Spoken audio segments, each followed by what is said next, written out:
अच्छा दोस्तों, graphic design में 2 चीज़ें बहुत अहम हैं। एक है क्रिएटिविटी और दूसरी है टेक्निकल नॉलेज। जी हाँ, हमारे डिज़ाइंस के अंदर क्रिएटिविटी तो होनी ही चाहिए, लेकिन उसके साथ-साथ टेक्निकली भी हमारे डिज़ाइंस को बिल्कुल ठीक होना चाहिए। दोस्तों, टेक्निकल हवाले से अगर बात की जाए, तो ग्राफिक डिज़ाइन के अंदर स्केल की बहुत ज़्यादा इम्पोर्टेंस है। जैसा कि पिछले लेक्चर में हमने देखा, रिसर्च के हवाले से, कॉन्सेप्ट डेवलपमेंट के हवाले से, और हमने ये जाना कि ब्रेनस्टॉर्मिंग के थ्रू हम क्रिएटिव आइडियाज़ किस तरह से बना सकते हैं। अब हम ये देखने की कोशिश करेंगे कि वो कौन सी टेक्निकल चीज़ है जो बहुत इंपॉर्टेंट है ग्राफिक डिज़ाइन के अंदर हमारे डिज़ाइंस को स्टेबल करने के लिए। तो दोस्तों, वो चीज़ है स्केल। स्केल से मेरी यहाँ पे मुराद है किसी भी चीज़ को मेजर करना, चाहे वो कोई ऑब्जेक्ट है, कोई शेप है या कोई भी दूसरी चीज़। मेजरमेंट का मतलब है स्केल। दोस्तों, एक मिसाल देखते हैं। फॉर एग्जांपल, अगर आपको कोई घर बनवाना है और अपने घर के लिए आप आर्किटेक्ट के पास नक्शा बनवाने जाते हैं, तो मुझे ज़रा ये तो बताइए कि आप उस आर्किटेक्ट को सबसे पहले क्या इन्फॉर्मेशन प्रोवाइड करेंगे?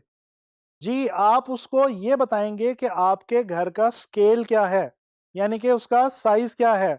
उसके बाद ही उसके नक्शे के हवाले से बाकी तमाम चीज़ों को डिसाइड किया जाएगा। दोस्तों, याद रखें, आप कोई भी चीज़ डिज़ाइन करने लगें, डिज़ाइन करने से पहले उसके स्केल के हवाले से तमाम इम्पोर्टेंट इन्फॉर्मेशन लाज़मी कलेक्ट कर लीजिए। होता ये है कि जब हम ऑनलाइन फाइनेंस मार्केट प्लेसेस पे काम कर रहे होते हैं, तो कुछ क्लाइंट्स ने तो अपनी डिज़ाइन ब्रीफ के अंदर ही डिज़ाइन के हवाले से स्केल या साइज़ के बारे में भी बताया होता है, जबकि बाज़ क्लाइंट्स ने ऐसा नहीं किया होता। तो कोशिश करें कि क्लाइंट से पूछ लें या वो इन्फॉर्मेशन किसी तरह से कलेक्ट कर लें कि आप जो भी चीज़ डिज़ाइन करने जा रहे हैं, एक्चुअली उसका स्केल क्या है। दोस्तों, स्केल की ग्राफिक डिज़ाइन में जो इम्पोर्टेंस है वो इस तरह से भी बहुत ज़्यादा है कि हमें मालूम है ग्राफिक डिज़ाइन में हम जो भी चीज़ डिज़ाइन करते हैं, उसने कहीं ना कहीं किसी ना किसी सूरत में जाके एग्जीक्यूट होना होता है, प्रोड्यूस होना होता है। तो दोस्तों, प्रोडक्शन या एग्जीक्यूशन के हवाले से स्केल बहुत ही ज़्यादा इम्पॉर्टेंट चीज़ है। पोस्टर की एग्जांपल ले लीजिए। अब पोस्टर मिसाल के तौर पे एक दीवार पे लगना है। ज़ाहिर-सी बात है कि उसका जो साइज़ होगा वो उसी दीवार के हवाले से डिसाइड किया जाएगा, जिस दीवार के ऊपर उसको प्रिंट होने के बाद जाके लगना है। अब पोस्टर डिज़ाइन करने से पहले हमें उस पोस्टर का उस वॉल के हिसाब से स्केल का अंदाज़ा लेना होगा और उसी स्केल के ऊपर उस पोस्टर को डिज़ाइन करना होगा। अदरवाइज़ जब वो पोस्टर प्रिंट होके आएगा, तो वो उस दीवार के हवाले से छोटा या बड़ा हो सकता है। अच्छा, इसी तरह से अगर हम बात करें मैगज़ीन ऐड की, दोस्तों हर मैगज़ीन का एक अपना ख़ास साइज़ और स्केल हुआ करता है। अगर हम अपनी मर्ज़ी से किसी भी साइज़ या स्केल का मैगज़ीन ऐड बना दें, तो वो हमारे उस मैगज़ीन के अंदर फिट इन नहीं होगा, जिसके अंदर बेसिकली उसको जाके प्रिंट होना है।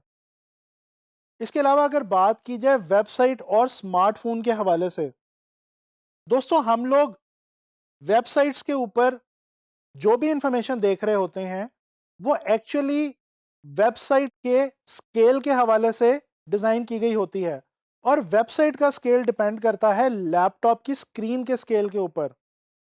इसी तरह से हमारे जो स्मार्टफ़ोन में जो वेब एप्लीकेशंस हैं, इनको भी स्मार्टफ़ोन की स्टैंडर्ड स्क्रीन साइज़ेस के हवाले से ही स्केल आउट किया जाता है। तो दोस्तों, हमें ये पता चला कि ग्राफिक डिज़ाइन के अंदर कोई भी आइटम डिज़ाइन करने से पहले हमें उसके एक्चुअल स्केल या साइज़ का पता होना ज़रूरी है। लिहाज़ा अब आप लोगों ने कोशिश ये करनी है कि ग्राफिक डिज़ाइन के अंदर डिज़ाइन करते हुए स्केल का ख़ास ख़्याल रखें। दोस्तों, इस कोर्स के अंदर आगे चल के जब मैं आप लोगों को डिफरेंट आइटम्स डिज़ाइन करनी सिखाऊंगा, जैसा कि पोस्टर, मैगज़ीन ऐड और वेबसाइट वगैरह, तो उस वक्त मैं आप लोगों को इन तमाम चीज़ों के स्टैंडर्ड स्केल, स्टैंडर्ड साइजेस भी बताऊंगा। आप लोगों ने उन स्टैंडर्ड साइजेस को ध्यान से नोट कर लेना है।